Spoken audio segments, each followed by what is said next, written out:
least live hangouts here with you guys. And on this time, I'm not doing it from my phone, actually doing it from studio. So that's cool.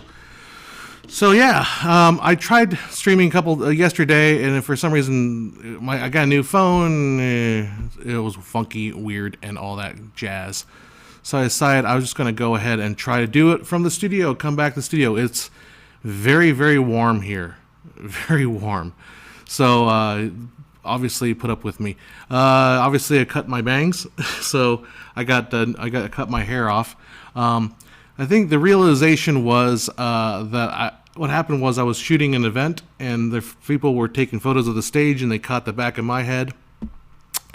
And yeah, I didn't particularly care for. When I was looking at those pictures of myself from the back, I'm like, who am I kidding? I don't have any hair up on top anyway. So I said, well, I'm just gonna go for a Captain Picard look. I'm going for the what's it called from Dr. Evil, maybe. I think I might do a whole like photo series of me doing all the different looks. The guy from what's his Apocalypse Now.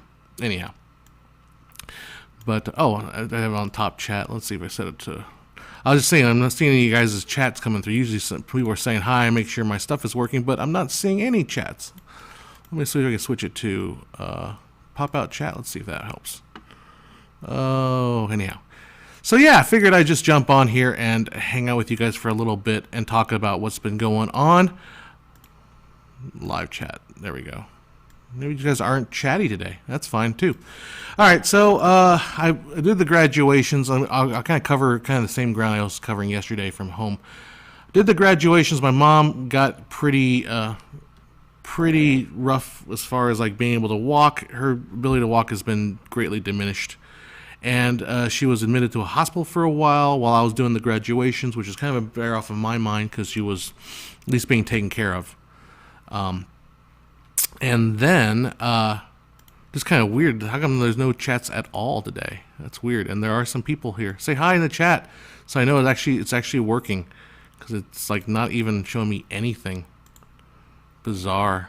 All messages. Yep. So anyhow, she was in the hospital for a couple days, and then in the rehab center, and then they kicked her out of the rehab center. Jeez, my phone's going quiet. Rehab center for basically nothing they could do about her. So she went to. There's some chat. Hey, Mr. Mizzles. So it is working. So she went to the rehab, then came back home, and now I'm trying to take care of her. And so I've been trying to do that. Been trying to kind of redo the house, because the house that we live in and own has been basically a hoarder's paradise for 31 years. Hey, John R. Now the chats are coming through. Hey, Bing Bailey. Maybe it's like super delayed or something. The chats are coming through. All right, so I've been trying to reestablish myself in the house, trying to reclaim it.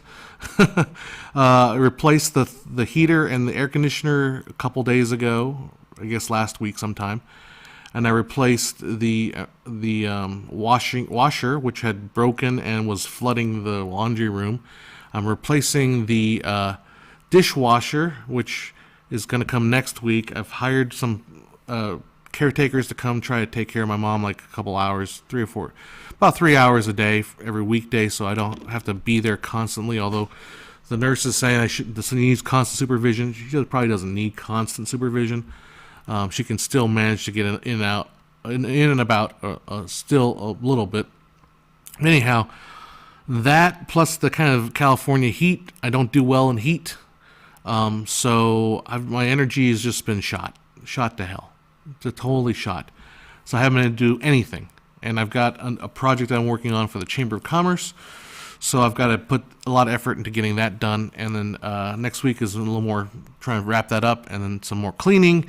And then it is my birthday, and I am taking off for a few days, getting hell out of Dodge, and going to go visit the city of Las Vegas, which I have not been to in a while because of the COVID. So anyhow, that is what's going on. That's why it's been such kind of quiet on my front.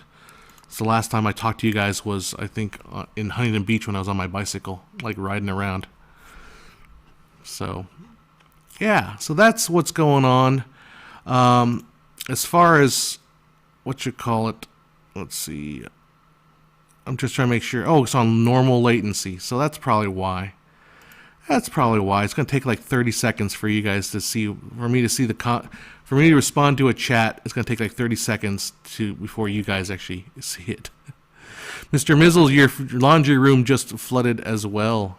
Let's see if I can make that work here. I'm trying to get my stuff back in order here, and getting my. Where is my my vMix software and all that stuff? Yep, looks like the comment went up just fine. But yeah, so that's the story. Knocking over my little anger statue. Yeah, that's what's going on. It's been like really, really difficult the last few weeks. I'm not gonna lie. It's been super, super difficult trying to get through things and get stuff done and actually, stuff. Mr. Mizzles wishes me good luck with the Vegas trip. Hope lady luck. I'm not much of a gambler, honestly. Although I guess I am because I'm a small business owner. That makes me a gambler in a sense. But I don't like to play. I don't really play a games player. Although Vegas, there's a lot to do outside of gaming in Vegas. There's obviously the food has always been the food and the drink and the debauchery, I guess, or the sense of debauchery. Although I'm pretty much a saint. I'm sort of a choir boy when it comes to that kind of thing. But one of the things I want to go visit in Vegas is this art installation called Omega Mart, which if you haven't heard about, I just saw this through Reddit and things like that. But Omega Mart is it's like an art installation that is an interactive art display of bizarre and zany things. So it's like, imagine Aperture Science from the Portal games. Imagine Aperture Science and Walmart had a baby, and that's what Omega Mart is. And so you're supposed to explore this thing and just kind of ask questions and go in there and like observe. And then apparently they say if there's a door that says employees only, go through it and explore it. So I want to check this out. And this is an art installation put on by the same group. I guess they started in Albuquerque. And they were one of the biggest initial investors was George R.R. Martin, who was really into this art installation, became a investor, and they have installations in Albuquerque, in Denver, and I believe the latest one is in Las Vegas. So I'm curious to see what that's all about. All right, let's see. Taking a great show. Yep, taking a show in Vegas. All right, here we go. Herman says, what underrated subreddit would you recommend we check out? I don't know, honestly, what an underrated subreddit is.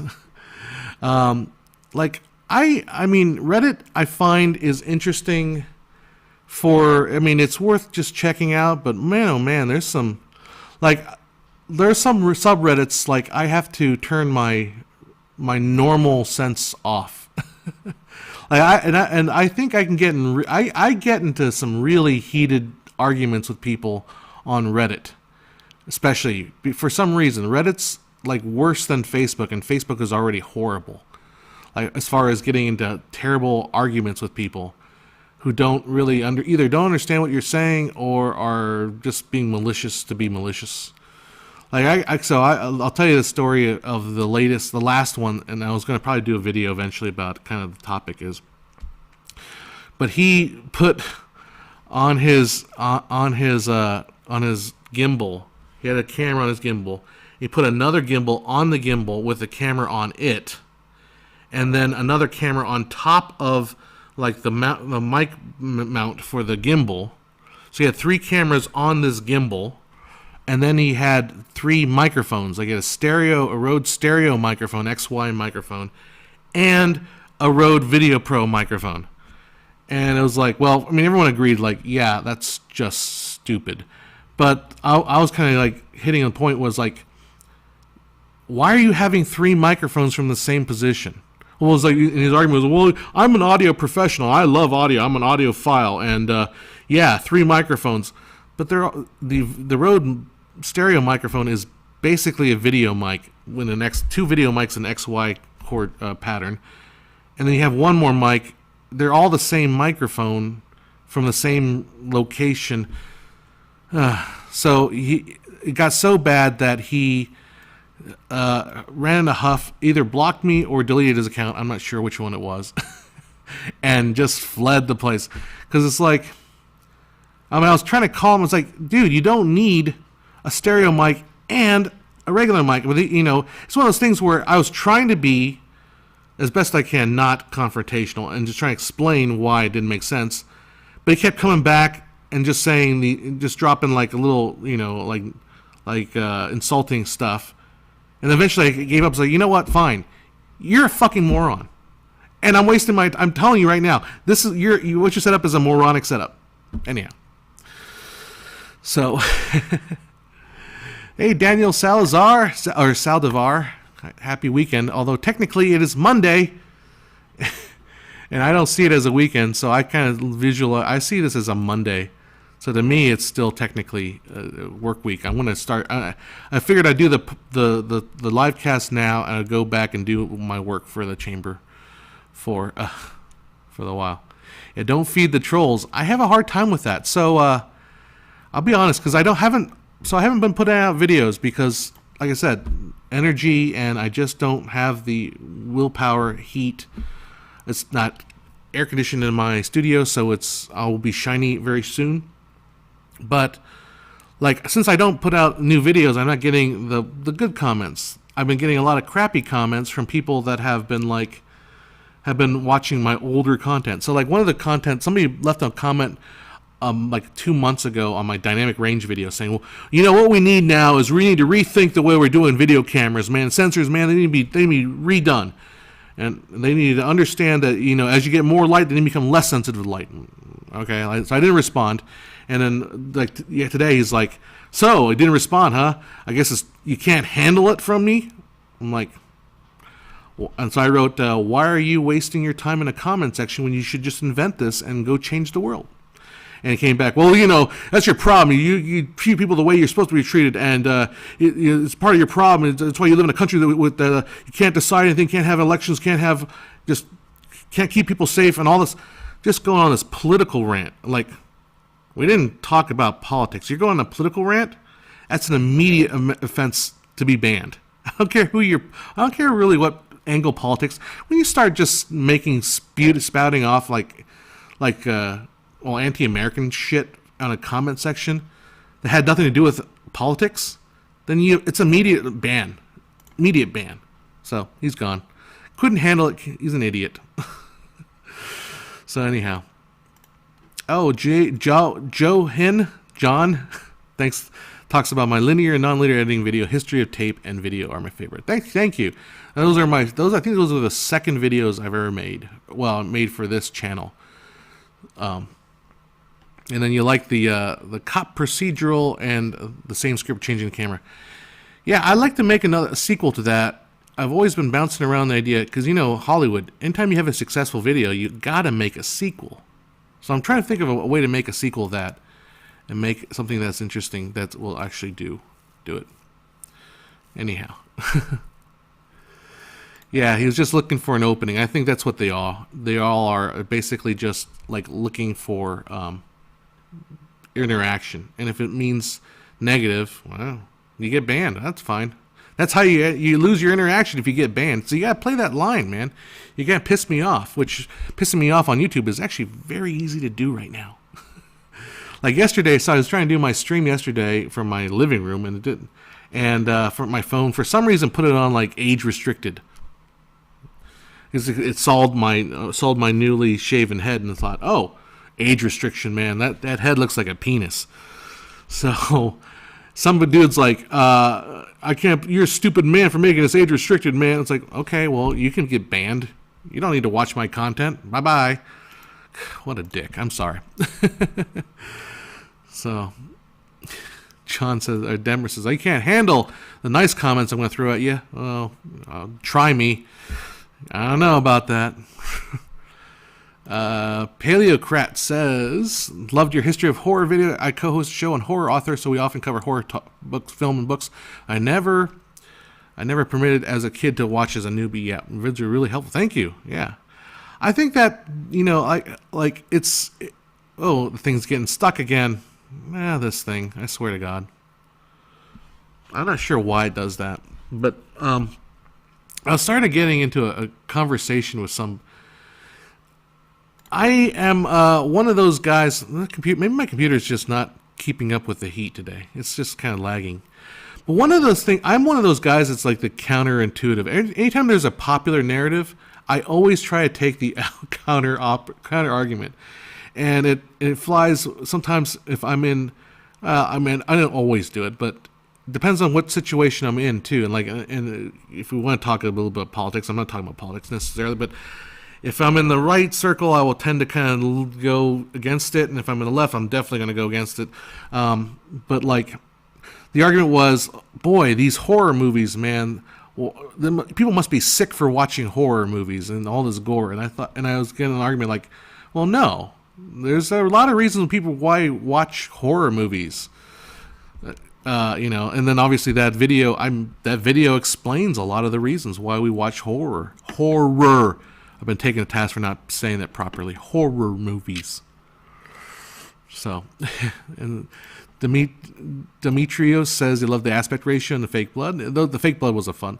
Fake blood one was a ordeal because it started off as a different video, and it was probably the worst shooting experience I've ever had in my life. I was covered is heat like this, which is like 89, 90 degrees Fahrenheit. Don't make me do the Celsius conversion. I don't know, 30s Celsius, and I was covered the whole idea of the video was I was playing like a American Psycho axe murderer, and so I would constantly be killing my friend Thurman and chopping off his limbs like the Black Knight, and I would just keep get shot in the face with blood. By the end of the day, I'm like covered in all different kinds of blood, fake blood, and it was hot, and I was like fully dressed kind of thing, and it was miserable. And I shot it and I edited it and I looked at it and it was my friend, my partner at the time, Dennis, and I were like, too dark. Too dark. And so so I was like, okay, well, let's just redo it. Let's just change the whole concept so it became more of a cartoony thing. And that was more fun. And that's what came of that. There's an angelic halo around your head. Yep. The Disney philosophy: milk you IP for every penny. So I want to go. That's the one topic I always get in trouble with, and I've banned people for this. Disney is not as bad as you think it is. It is bad, but then again, like if you ever watched the Saving Mr. Banks, it's an interesting example. I think, obviously. People think that Disney is such a tyrannical company when it comes to intellectual property. What about P.L. Travers? Was she as tyrannical? Of course she was. I think we should say she was probably more tyrannical than Disney as far as like protecting her own property. Then why do we give P.L. Travers a pass? We don't give Disney a pass on that. I think people go off about Disney as far as like hearing the horror stories about Disney suing a child care center for painting Mickey Mouse on their mural on their wall or something. But then I would argue that Disney absolutely had a right, and not only had a right, but it had to attack this daycare who painted Mickey Mouse. Like let's say there was a daycare center that you hate that had like okay. Let's say there's a daycare center that hired a known pedophile to work on their staff, a known pedophile, like Megan's Law, on the list. They hired the person, and then they decided to paint the Disney mural on their daycare center. So the people then it makes the news, right? And the news shows up at the daycare center, and they see Disney, Mickey Mouse on the side. And say, a known pedophile has been working at this daycare center. So Disney's now been hooked up to pedophiles, even though they had nothing to do with it. So that's why you have to protect your trademark.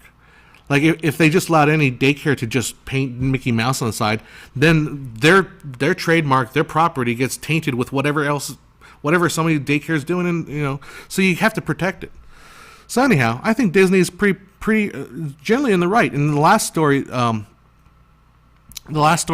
the Disney was about was, I think some PTA was going to show Disney movies, and then the Disney licensing folks got like pissed off and like sent them a cease and desist letter, and then eventually the Bob Iger came out and said, "Hey, yeah, we'll make a deal. We'll sponsor it," and just made nice. So I don't get the Disney hate. The Disney hate stuff, I think, is really kind of misinformed.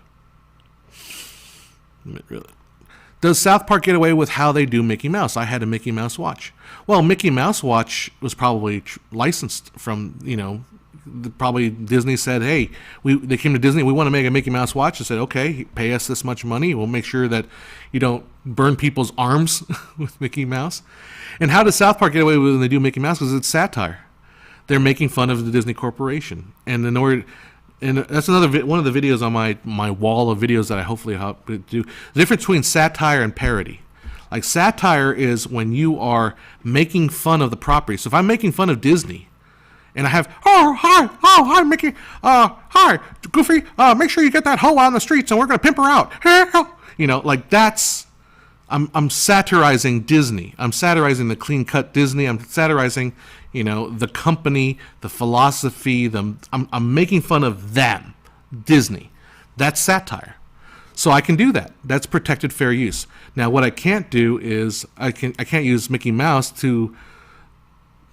if I'm not making fun of Disney. If I'm just using Mickey Mouse as a character in my story, it doesn't work. That's not satire. It might be a parody. Then parody is a slightly different thing. Parody is, I'm sorry. No, I backed it up. I'm parody. So every time I said satire is okay, replace that word with parody. Parody is okay. Satire is not necessarily okay. So I flipped them around. That's how complicated this thing gets. Anyhow, it's complicated. I should do a video. I want to do a video on parody and satire. There we go. I think that public domain shenanigans was their offense. The rest seems to be standard corporate IP. I don't know what public domain shenanigans. Are you worried about, like, you think that Disney or Mickey Mouse is they're preventing Mickey Mouse from going to public domain? Well, I mean, if you want to go with that angle, you can say the same thing about Jazz Singer. Jazz Singer hasn't gone to public domain either. Is the Jazz Singer being protected? I mean, every IP from 1927 would have the same exact argument. And you got to remember, like, the Copyright Extension Acts, they were called the Mickey Mouse Acts, but you know who was actually backing them? It was the recording industry. It was the record company. It was like people like the Beatles, and I think Bono was one of the guys that was like a major witness about that. And so the whole copyright extension stuff is kind of nonsense. Because if you really look down to the real reason why the copyright extension happened was because we're just keeping track with the Europeans. The Europeans they extended it first, and so it was like, well, how come ours is only 50 years and the Europeans are 70 years? Let's match theirs. That's all it was. Weird Al Yankovic is an interesting character because I think he also asks permission for every time he does a parody. Well, he doesn't. He does. Weird Al Yankovic. I have to get that's a little harder to break down because I think his is actually satire because they're not really making fun of the song itself. Like Eat It. He's not making fun of Beat It. He's making fun of. So it's weirder with Weird Al. If you do a video on parody and satire, Mel Brooks movies would be a good. Yeah, Mel Brooks is a good example. I got in trouble with this one. What was it? I set something up there, and somebody said like, "Oh, that's Heady," and I was like, "No, it's Hedy Lamarr." He's like, "No, it's Hedley Lamarr," or for whatever it was, Hedley Lamarr. It went back and forth until I didn't realize I was quoting the movie. Anyhow. So I'm more talking about the fables they based the early stuff on, but I hear what you're saying. The thing with the fables is, like, you are allowed to have a Cinderella movie. You are allowed to go and make a Cinderella movie. You just can't copy what Disney made of Cinderella. So, like, yeah, you're allowed to make an Aladdin movie. You just can't have a blue genie who has a particular goatee. You know, you can't have, like, a parrot named Iago, because that's not part of the original public domain material. Like, you're allowed to go and make public domain, you know, borrow from the public domain, take from the public domain, because that's what it is. It's public. It's just you're not allowed to copy Disney specific things. Now, the thing with Disney is they became so incredibly dominant in the way they handle, you know, like children's entertainment, so that if you did try to make a Pinocchio, which you can, you have to play a very fine line and not trying to cross into the Pinocchio that they created, you know. Clarion says not a copyright law is strong. Italian sequels have tended to play. If you go to Turkish stuff, it gets really, really, really fast and loose. And the European copyright law basically has the EU. I'm talking about the EU. The EU decision has extended the copyright term longer, which is why the Americans copied it, literally copied the copyright. And in fact, the funny thing about American copyright, it is literally lifted from the British. It is literally like, oh, British, you have that Queen Anne's law. I'm just going to take that and put it in our Constitution. It's literally, I mean, look, come on. You take good ideas. That's all it is. Italian Spider-Man. Well, yeah. I mean, some of that stuff would probably not even fly under any kind of thing. Oh, you know what? So you're saying Mickey Mouse turned 95. My dad, today's my dad's birthday. He would have been 97, I think. 97? Yeah, 97 this year. Yeah, my dad had me when he was quite old. So that's happy birthday to my dad, who I really, really loved all through my life. He died when I was 19 years old, so happy birthday, Dad. Yep. Hammer could make a Frankenstein movie as long as it looked nothing like Universal's, and it yielded gold. It sure did. Frankenstein, Dracula. Oh, as long as you don't do the all the, you know, that's the thing. That's the thing with the public domain. You know, it's anybody can make a Beowulf movie. Anybody can make a Robin Hood movie. They do. That's the other argument I have about the public domain is people, I think, this thing is not putting the comments on right. Sorry about that, guys. People think that the public domain is, and I'm going to bore a lot of you. I know a lot of you guys get bored when I talk about copyright. But the public domain is important. It is valuable. But it is also, unfortunately, where a lot of ideas, content, media goes to die. I hate to say that.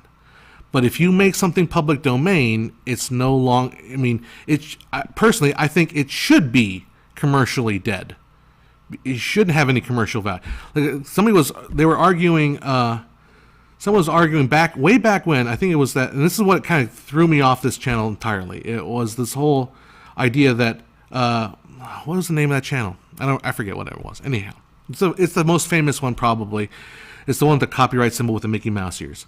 Arguing that there should be, that if Star Wars was public domain, then you could have a lot of Star Wars.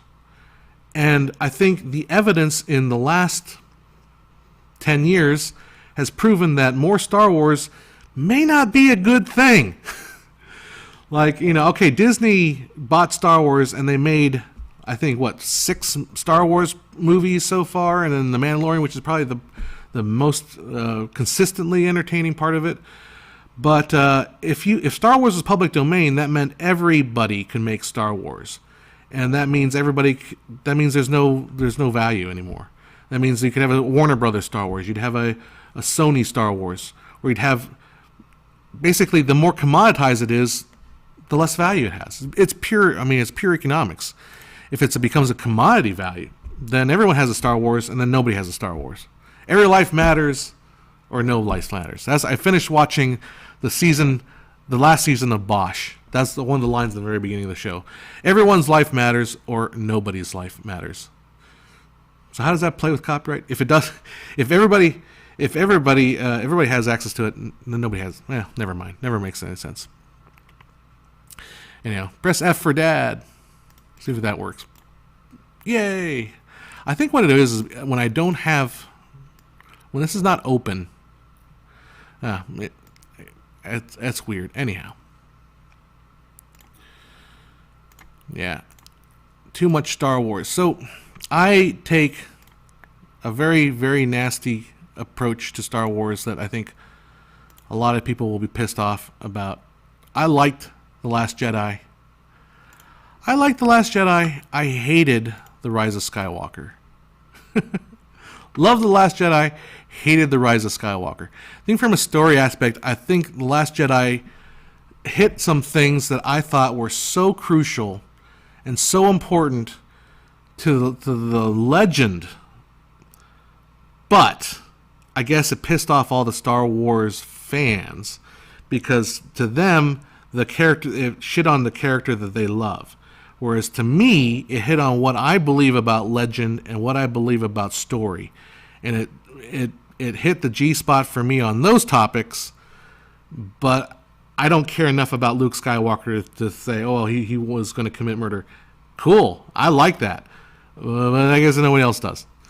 So, and then to me, what Rise of Skywalker did was shit all over the whole idea of legend and story. And I think that's really where I think how that explains why I liked The Last Jedi and why no one else did. But yeah, so everyone else is actually burned out on Star Wars. That's what happens when you make something public domain. If Star Wars became public domain, everyone would be burned out on it. Are you excited to go see another Romeo and Juliet movie? Probably not. But I mean, West Side Story's coming out. That's Romeo and Juliet. But yeah, no. I mean, that's what I think people don't understand about public domain. It's like they're so overly concerned about public. And then the other argument too is if something is not public domain, it doesn't mean you don't have access to it. It just means you have to maybe pay something somewhat for access to it. Like people were so worried about Steamboat Willie not being in public domain. You can go on YouTube and watch it right now. You can watch the entire thing for free on Disney's official animation channel. So if it was public domain, what difference does that make? Oh, it means some like low rent DVD house can rip the video from YouTube, put it on a DVD and package it and sell it to grandma for 99 cents. That's what public domain is. It's like anybody can access to it. So anyhow. All right, enough of that. Let's talk about it. Hey, Andrew Martinez joins me in their like of The Last Jedi. Us too will be strong together. Well, honestly, us and a lot of critics. A lot of critics actually liked the movie, and then the public turned on it like hard. Well, it is what it is. I think public, like I said, public had this belief about Luke Skywalker, had this vision of Luke Skywalker that the movie and I think the legend of what Rian Johnson was trying to do doesn't reflect. And I get it now. I think I get it now. Anyhow. Yeah, Jurassic Park. Oh my goodness. And then, so I got to tell this story. So I went to my friend had a game night the other night, and a couple of the girls that were there didn't want to really play the game, so they said, well, the one girl hadn't seen Raiders of the Lost Ark, so she was kind of like, well, maybe I should go watch a lot of the old classic movies. And the first thing I said, well, so, you know, my first thing is if you're interested in classic movies, work your way through the AFI 100 list. Like, that's a great place to start with. Now, they are Hollywood movies. They are American movies, yes. No denying that. It's not world cinema. It is Hollywood movies. But go through the 100 list. I think I've seen probably about 80. Well, there are some world cinema in there. I think I've seen about 80 of them. There's a few I haven't quite made it to yet. But so I was like, okay, well, here's a good one. Did you see Casablanca? She's like, I don't really like watching black and white movies. And that's like, it's like a dagger to my heart, man. I don't really like watching black and white movies. It's like I had to check myself there. You don't like watching black and white. Okay. All right. So we're gonna put on Raiders of the Lost Ark. You can watch Raiders. Since he's watching it, and I'm trying to focus on the game, but there's Raiders of the Lost Ark playing. I can't really focus on this game. It's complicated. This game involving orcs and stuff like that. I'm like, okay, whatever. But Raiders is going on, so I'm half and half. Finally, we get to the end of the movie. What do you think? I don't know. It's awfully violent. Like, oh God. All right, I don't know. So I'm going through, like, this is my friend's girlfriend, but I'm going through like my own, like, dating sites and stuff like that, and like, yeah, I don't know if I could be with somebody long term that was like, I don't know if Raiders is a great movie. It's kind of 80s. Oh Lord. Anyhow, sorry, I don't mean to peg on you, but like, I don't know. I feel like, honestly, this pandemic has kind of ruined a lot of things for me. Like, I'm no interest in going back and playing band music again, in constant state of rehearsals. It doesn't interest me anymore. For a long time, movies, because I couldn't go to the theaters, and I loved movies, and so I stopped kind of watching movies for a while. But I want to kind of go back to rediscovering movies again and enjoying movies again. And I restarted my AMC Movie Pass thing, which is, you get to see 3 movies a weekend. And I'm just kind of waiting for movies to come out again, because they're slowly trickling back out again. But yeah, I don't think I could see myself with somebody that couldn't watch black and white movies. Like, oh my God. Like, I think some of my favorite movies are black and white. Schlitz said the 53 War of the Worlds. Yeah. Some of my favorite movies, Doctor Strangelove, which I constantly talk about. One of my favorite, Some Like It Hot. I absolutely love that movie, Some Like It Hot. Most of Billy Wilder's stuff is black and white. Obviously Casablanca. Some of the greatest, all the film noirs, the great ones were black and white. There's so much good stuff to say, like, I don't really want to watch black and white movies. It's like Bicycle Thieves, stuff like that. I know. Mr. Mizzles, I'm sure you'll find a nice cinephile girl, and stress totally snaps your enjoyment. Yeah. I wish they're getting harder and harder to find, I think, the cinephile girls. I don't know. Like, so today somebody was making a comment on one of my 24 frames per second video. I think it was the Gemini Man video, but for some reason keeps going. Even though the movie came out like 2 years ago, they're still talking about Gemini Man as if, like, oh my God, high frame rate production is going to be happening. Gemini Man came out like 2 years ago. How many other high frame rate movies are? Anyhow, he's like saying, well, the problem with high frame rate is it reveals that movies are the high frame rate reveals that the scenery and the acting is just shit, and therefore you need to improve your scenery. You need to improve your acting in order to accept the high frame rate. It's like, you're such a moron.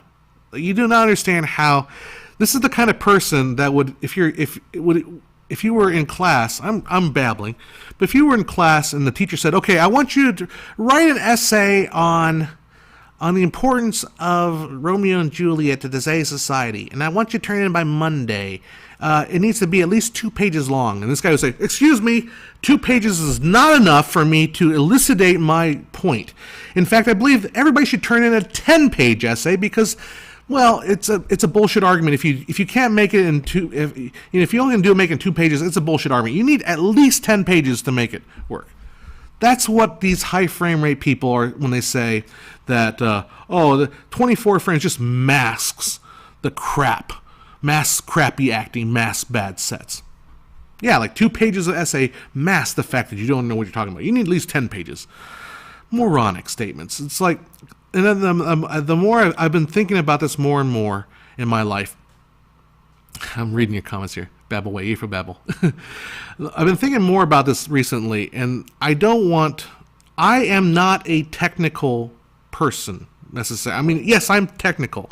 Obviously, you've seen my videos. You're here because you've seen some of my videos. Obviously, I am a very technical person, but I don't do this for technical reasons. I think somebody was comparing me to Gerald Undone, another channel on here, and I heard somewhere that Gerald Undone doesn't consider himself a filmmaker. He considers himself like I'm completely opposite. I consider myself a filmmaker. I don't really care about the technical stuff. Obviously, I do. Obviously, I do care a lot about technical stuff. But that's not really what I want to do with my life and what I even want to do with this channel. I want to facilitate creating the art, which is the story and the performance and the fun of filmmaking. That's what I want to do. And I get mired in the technical, which is the technical is what drives YouTube, because YouTube is a very much of a, let's be honest, it's a boys club.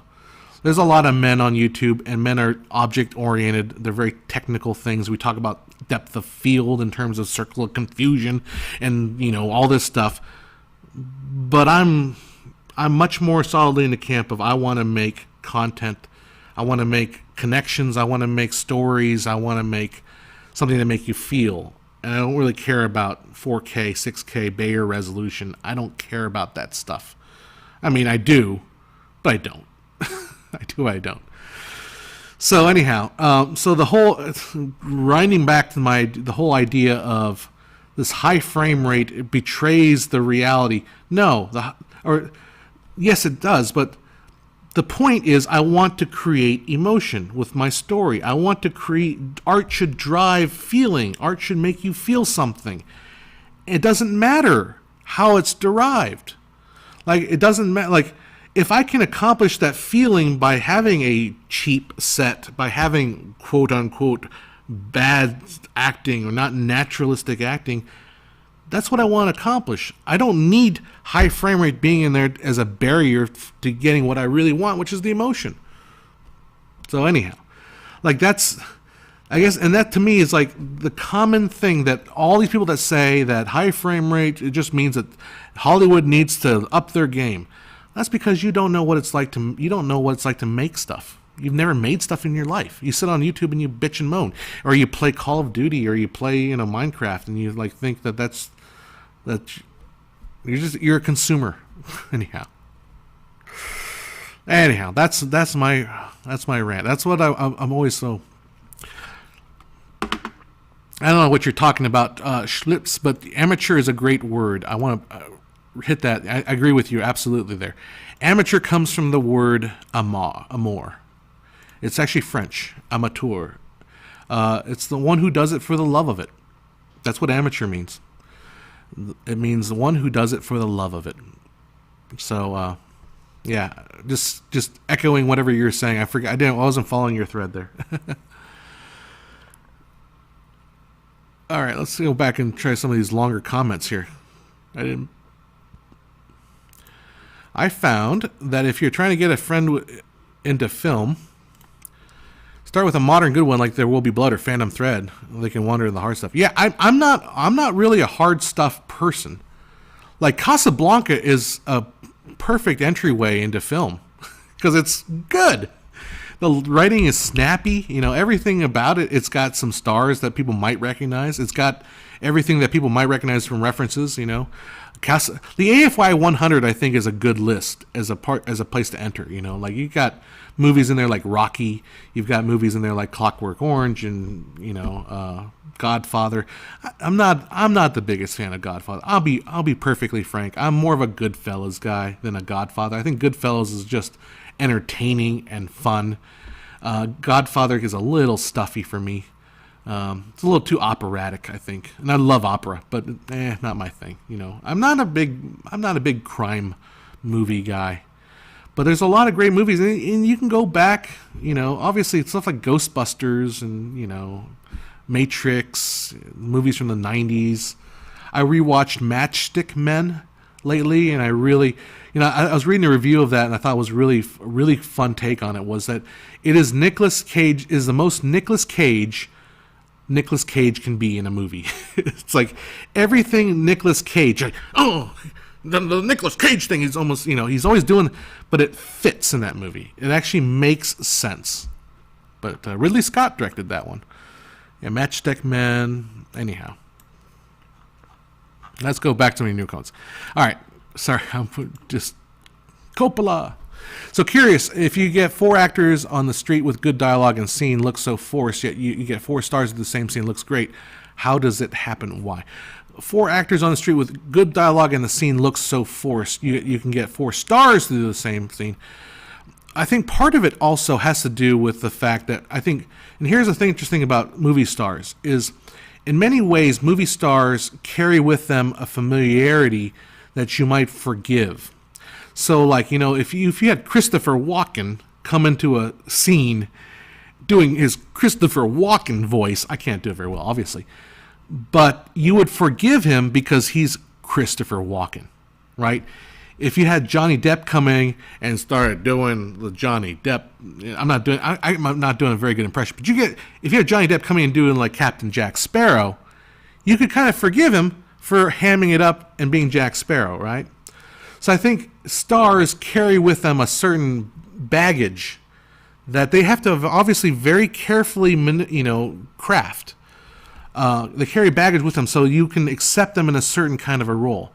And this is why actors fight so hard against typecasting sometimes. Like if I remember hearing a story like Leonard Nimoy, Al Bundy, Ed O'Neill, were very upset that when they first got the first hit, their shows became hits because the public would start seeing them. Hey, Al Bundy! Hey, Al! How you doing? So Ed O'Neill, who's a trained actor, done a lot of theater, could no longer play certain roles because the society saw him as Al Bundy. Leonard Nimoy was worried that he couldn't do his thing because society saw him as Spock. So that's a fantastic question. I think that's a very interesting question. I think that might have something to do with it. Anyhow, that's my thought.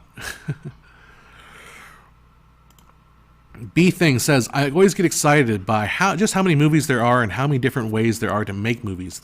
Even though there are plenty I don't care for, the resistance is still incredible. That's what I love. I love that comment.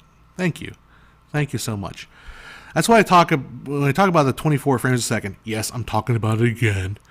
When I talk about 24 frames a second, and people say, "Well, John, are you against progress? Are you against moving beyond the limitation of 24 frames per second?" And I think, what are you talking about? What limitation? There are so many movies out there.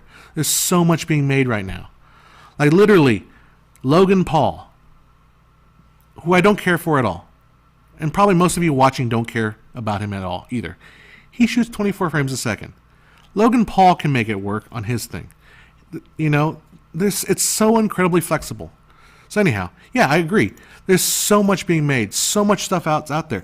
And the thing is, and that's a great attitude too. Like if it's not made for you, like do you get upset if they're making a new Blue's Clues? No. How dare they make a new Blue's Clues? No, because I'm not the target audience. So if they're making, so that's why like people are so upset about the Marvel movies.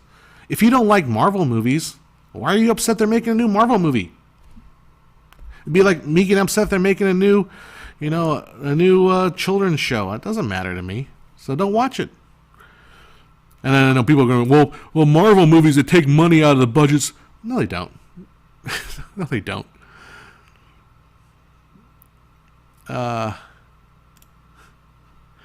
The first Donner Party did not die from exposure or cannibalism. All right, good to know. I'm glad we brought that. I'm glad we settled that right there. Ooh, good question. Do you like Nolan or Villeneuve more? I think oh, come on. I think it's the way this computer is hooked up to the TV, because the TV is like 38 4K, but I'm only outputting a 1080 signal, and it's getting anyhow. Nolan or Villeneuve? I think I am going to say Nolan just because he made those Batmans. Otherwise, it would be Villeneuve, I think Villeneuve would hold my heart a little more because I really enjoyed every one of his movies, but I don't love them the way I love a couple of the Batman movies. I love The Dark Knight. Like, that's a movie I loved. And a couple of the Nolans I really do love. Villeneuve, I really like. So man, but the thing is, I don't want. I think I would be more excited to see a new Villeneuve movie than Nolan. Although I'd be excited to see both of them. They both get my thing. Yeah, look at Jim Carrey, Robin Williams, Adam Sandler. They all had a hell time breaking out of humor.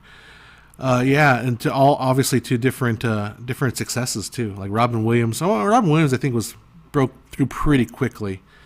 Adam Sandler never really. Like I always tell people, my favorite Adam Sandler movie is Punch Drunk Love. I love Punch Drunk Love. It's one of my favorite movies. I haven't seen it in a long time, but there's something about Punch Drunk Love to me, like emotionally, it like hits the most like deep. It's like that movie to me is like, well, Punch Drunk Love. Obviously, the title is a reference to like being in love, Punch Drunk Love. You know, that kind of love. But it really succeeds in that feeling of this overwhelming joy of love, of new love, right? Yeah, I know. I'm gonna tear up because like I haven't felt that in a long. But that movie to me is the most like encompasses new love, like the feeling of it. I mean, so well. And it's when Adam Sandler was making, he was at his height making like, you know, all the classic Adam Sandler movies, which honestly I have never seen, like Billy Madison and those movies. Crocodile Dundee. Who's Logan Paul? Oh no, Logan Paul. You don't know who Logan Paul? Well, you don't have to know who Logan Paul is. Yeah, Logan Paul is a famous YouTube star. It's not a Kardashian. While I do prefer 24. Oops, come on. While I do prefer 24 FPS, I do enjoy glorified tech demos with script and special effects. I guess. The thing is though, like I get bored at tech demos. I get so bored so quickly. Like if you ever been to, I don't know if you guys have been to NAB, which is National Association of Broadcasters, held every year in Las Vegas. They're gonna hold it in October. I'll probably try to go, but it is like nothing but tech demos. And honestly, I'll be on. Okay, so I went to see this one back in the old days when it was like Red was brand new and 4K was exciting and all that stuff. This one filmmaker out there made this thing called, I'll just say it, Timescapes. And it was this time lapses, lots of time lapses, right? So they were going to hold a screening of this time lapse movie in Vegas. I'm like, oh, cool! This is amazing video. I saw some clips of there. It looked amazing. I went to see it, and after 10 minutes, I thought it was going to be like a narrative, like, oh, here is the time lapse of the Southwest. We're going to go through the Grand Canyon, learn about, you know, and then see all these time lapses. And I was expecting a time lapse to be like connected through narrative, right? And there was no narrative. It was just random. It was like time lapse, time lapse, time lapse, time lapse, time lapse, time lapse, time lapse, time lapse, time lapse, and that was for an hour long series of tech demos, and I was like, this is stupid. And then like everyone was like, oh man, it's like I can't pronounce the name, Kamswat, that one famous non-narrative movie. But the thing about that movie is there was a narrative. Like, it wasn't just a structural narrative, but there was a narrative. Like, he put a shot of this next to a shot of this. And you can derive your meaning by looking at the two shots. Kawakatsit, I can't pronounce it. I'm sorry, guys. You know what movie I'm talking about. It's 1976. It's like shot on 70 millimeter. Gorgeous film. Considered one of the most beautiful films, but it's not a tech demo because there's meaning in the images. The images may flow in a non-traditional sense, a non-structured sense, non-scripted sense, but there is a narrative flow. It's not just time lapse, time lapse, time lapse, time lapse, time lapse, time lapse. Anyhow, my point. I don't like tech demos. I don't care. I don't care. I want story. I want to be moved. I want Punch Drunk Love, where you feel when Adam Sandler like rushes to Hawaii to see the girl, And there's that, he's running down. He makes the wrong turn. He comes back and he sees her, and just fall into a hug and they kiss. And it's like, oh yes, that's the feeling. I want to feel that. And I don't care if it's shot at 70 millimeter and it's got parfocal. I don't care. I just want emotion. I want emotion. Says, why not both? Oh, maybe I want Nolan and Villeneuve. Yeah, Dune. Okay, so going back on topic, one of your questions. Dune looks. I rewatched the Lynch version, and I thought Lynch had some ideas, but this is a mess of a movie. Oh, it's a mess of a movie. And Dune is an interesting idea. I want to see what Villeneuve does that maybe he can make it a little more palatable. But the Lynch, and I love David Lynch. I like everything he does, even the Weather Report. Yeah, Emily Mortimer. Sorry for Punch Drunk Love. Yeah, Emily sees Emily Mortimer, falls into a hug and kiss, and it's like, oh, awesome.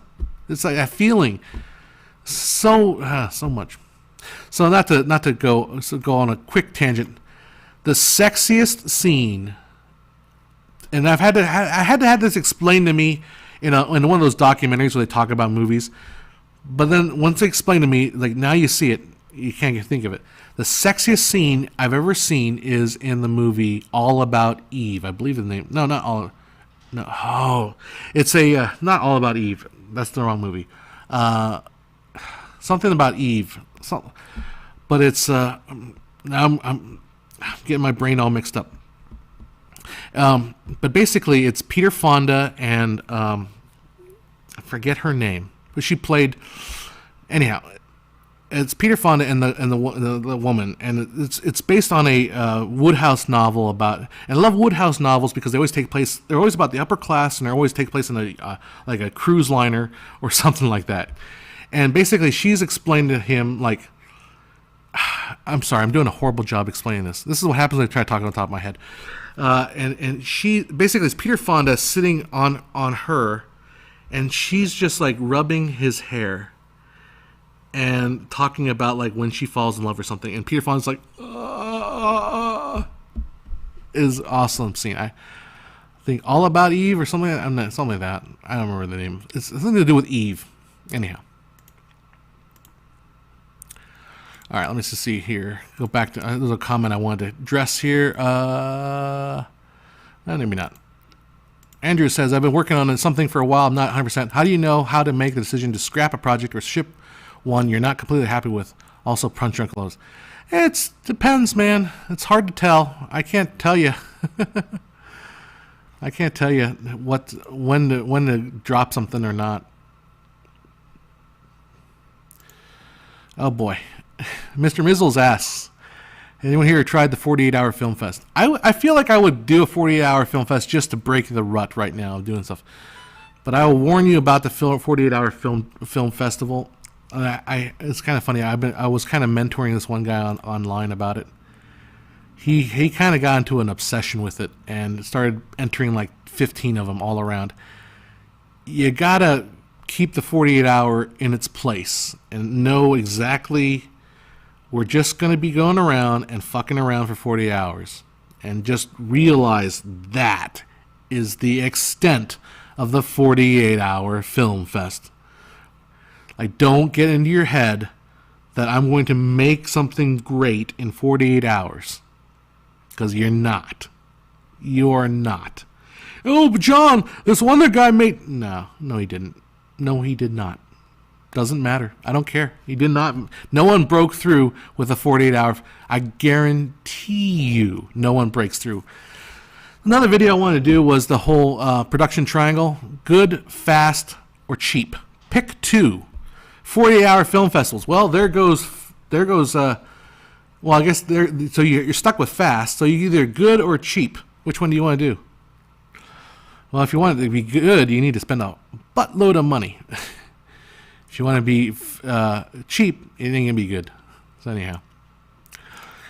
Blade Runner, original or 49? Well, you can't have 49 without the original. So my money is you can't do both. I liked 49. I did. I really enjoyed it. The Lady Eve. Thank you, Calvin. Thank you for answering that question. The Lady Eve was the movie I was talking about. Lady Eve. M. Blue says, just got here. Don't know what to it's okay to ask, but I've started a project myself and watched movies from the beginning. Oh, now I'm in my 30s, and I'm absolutely enjoyed your video on Sound and Cinema. Cool. I've started a project for myself to watch movies from the beginning. Oh, going back to the early days. Mr. Mizzle says, you liked the 49 better than the original Blade Runner? So let me tell you something about, I think I've talked about this a couple times on stream before. Man, my computer is not behaving with this vMix today.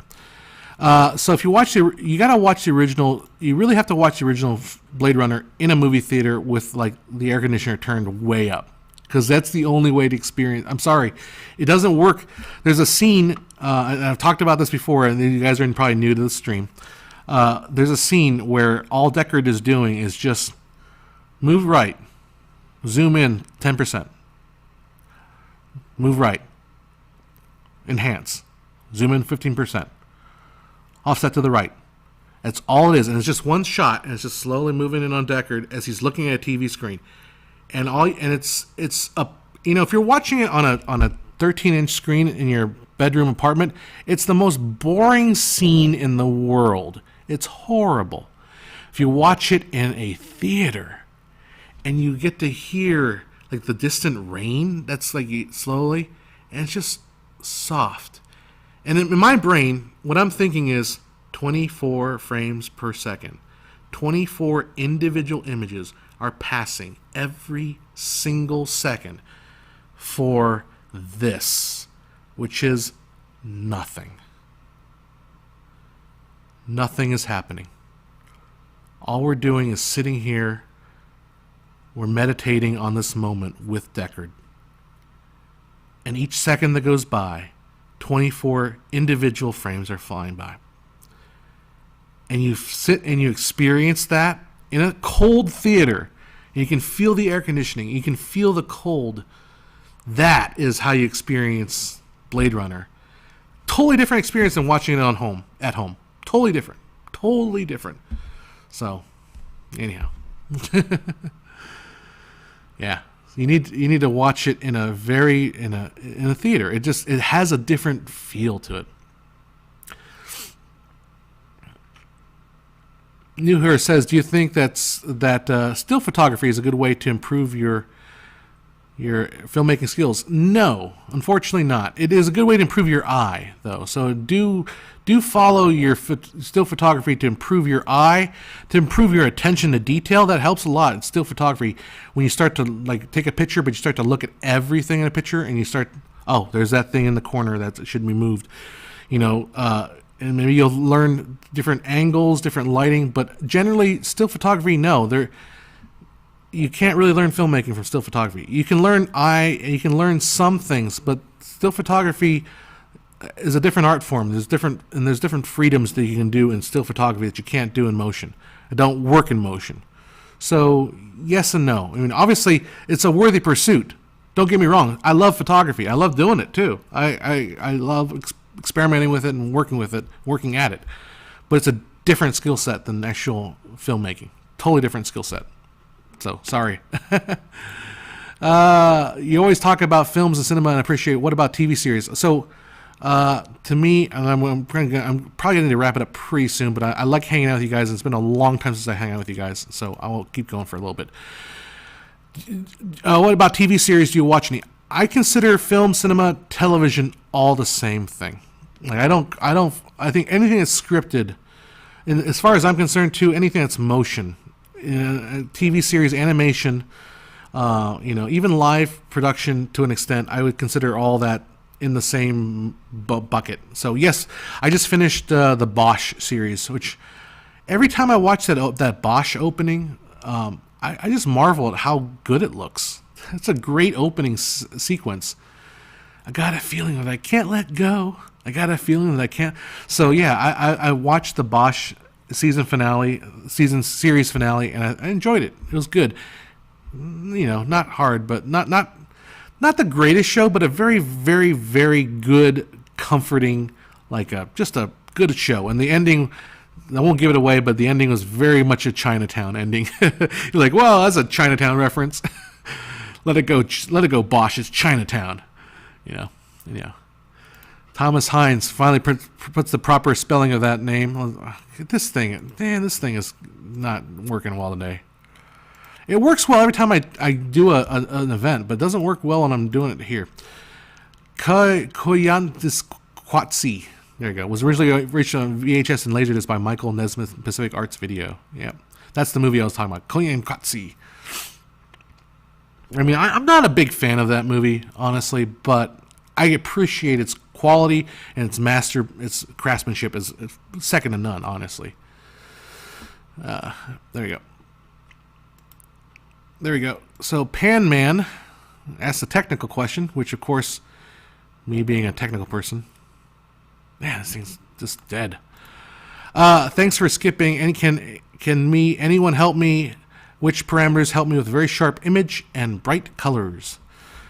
Kodachrome gives me the nice bright colors. I got some, actually. It's not Kodachrome. It's Ektachrome. I'm going to shoot with, I think, this weekend if everything goes well. Focus is basically your camera, so I would recommend shooting your camera, maybe stopping down to about f8 if you want a really sharp image. If you're talking about photos, f4, 5, 6 for video. If you want really bright colors, you got to have a lot of light. So the more light you have, the more brighter your colors. Lots of sunlight. If you want to shoot outside, great way to get colors. If you want to shoot indoors, you bring in those lamps. Lots of them. Lots of light, good colors. That's a quick answer to your question. That's basically it. Light and focus in your camera. Yeah. Has there ever been a movie in which the studio suits saved the movie? I think there are plenty examples. I'll get that comment on there. I'll give you the most famous one. Star Wars. Star Wars, the original, probably. The studios probably saved that from the director. George Lucas's first Star Wars. Man, I want to go to the Toshi Station. There's a whole scene in there with George Lucas stuck in there about Luke Skywalker talking to the other dude. I mean, if you watch some of the documentaries on the original Star Wars 76, I mean, a lot of people came in and kind of saved that movie. And the studio suits kind of saved that. If you want to talk about some studio suits, another documentary worth watching is The Kid Stays in the Picture, about Paramount executive. I did a thing about him. I can't remember his name. Robert Evans. He'll talk a lot about how he saved a lot of movies, but he was a studio suit that came in and kind of saved it. You got to remember, studio suits. Look, here's the deal. How much money is your house worth? I don't know. $300,000, $400,000. All right, multiply that by 10. No, that's not enough. Multiply that by 30. That's how much money's at stake with these movies, right? $30 million, that's a cheap movie. $300 million, okay, there you go. What is that? That's what, 1,000 houses, right? That's a lot of money at stake. Do we trust that all to one person's vision? Do you trust that with one person's vision? Thousands of people's houses? That's I don't know. As a director, I would be like, yeah, check my work. Check my work. I mean, I have a vision, and I want to pitch you my idea, and yes, I want to fight for my vision, but not everyone is, no one's incorruptible. And if you give a director, I think, maybe there are some movies, I think maybe they can kind of, 8.5, I guess is an example. There's a movie Synecdoche, New York. If you give an artist carte blanche, sometimes they will just sit and masturbate, and you will get nothing. Because that's how, if you fill a director's head up so much that they don't see reality anymore. They're so full of themselves. Sometimes you need a suit to come in and say, hey, rein it in.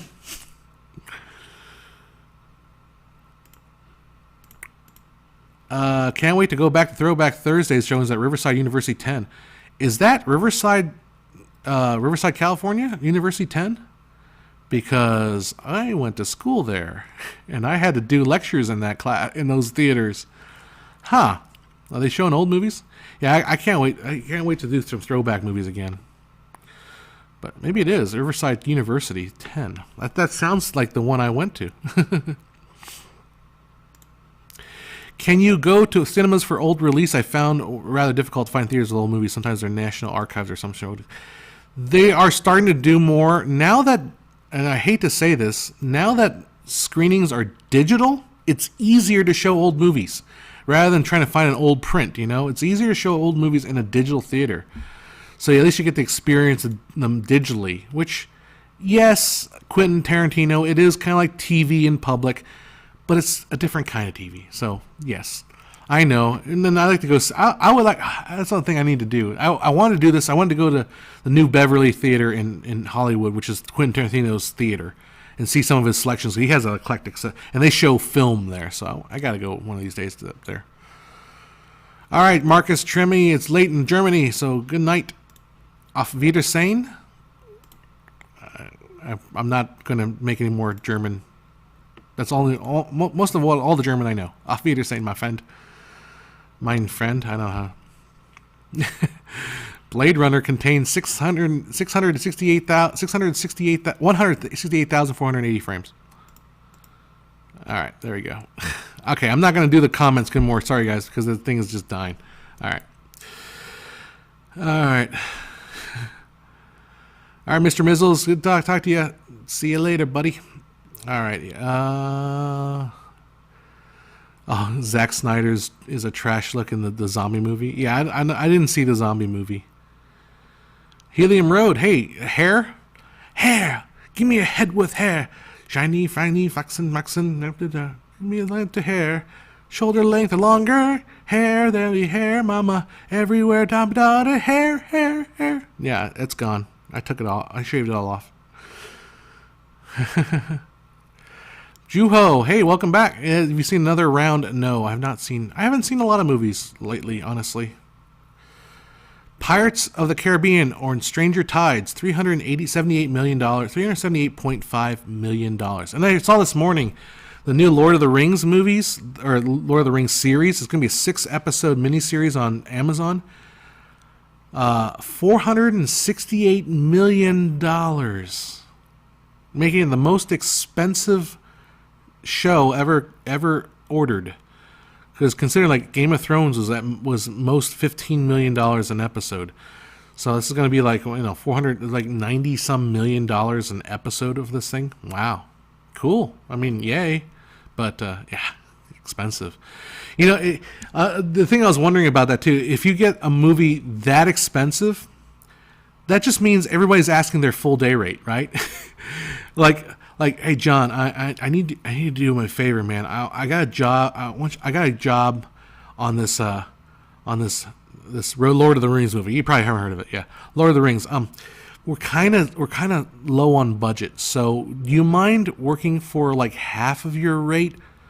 Oh no.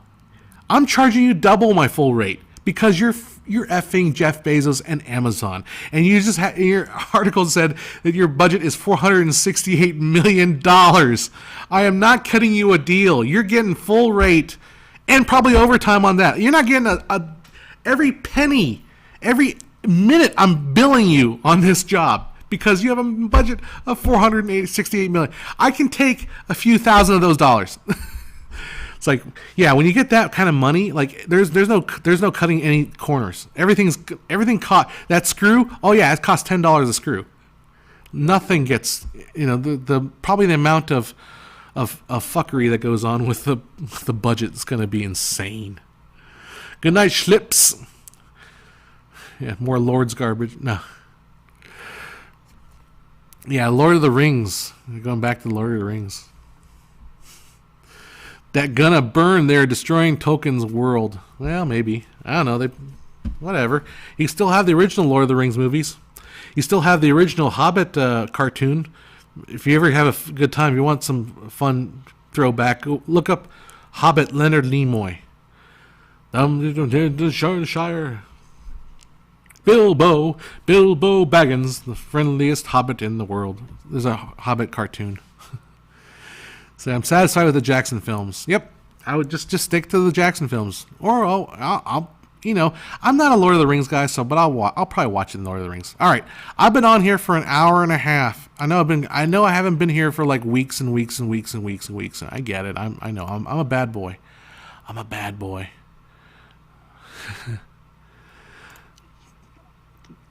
I'm a bad boy. I haven't been on here for weeks, so I am going to go and get some lunch. Helium Rose, I remember the Hobbit cartoon. It was pretty bad. Oh, yeah. Bilbo Baggins, the friendliest hobbit in the Shire. I don't know, whatever the song was. Look up the song. It's Leonard Nimoy singing about Bilbo Baggins and these like weird hippie chicks, kind of reminiscent of what's her name from Laugh-In, like, you know, the wearing a bikini with like paint all over her body, like dancing. Yeah, actually, no, take it back. My brain's mixing. It's just hippie chicks. They're not in a bikini, but they're all like dancing. You know that Once Upon a Time in Hollywood kind of like the '60s dance. Bilbo Baggins. Anyhow, so all right, guys, I gotta get going. My voice is going, and I am getting hungry. What's a Leonard Nimoy? What's a Leonard Nimoy to you? All right, guys. Thanks for hanging out with me, making me feel a little bit better about things, and I will play you guys out. Check us out. I'll hopefully get some videos working on. At least maybe I have a video written tonight. But that is all I got for you guys. I'm clicking around to see how I'm going to clone this thing. So I will talk to you guys hopefully next week, maybe about Wednesday. We'll talk to you. Take care. See you later, guys. Bye-bye.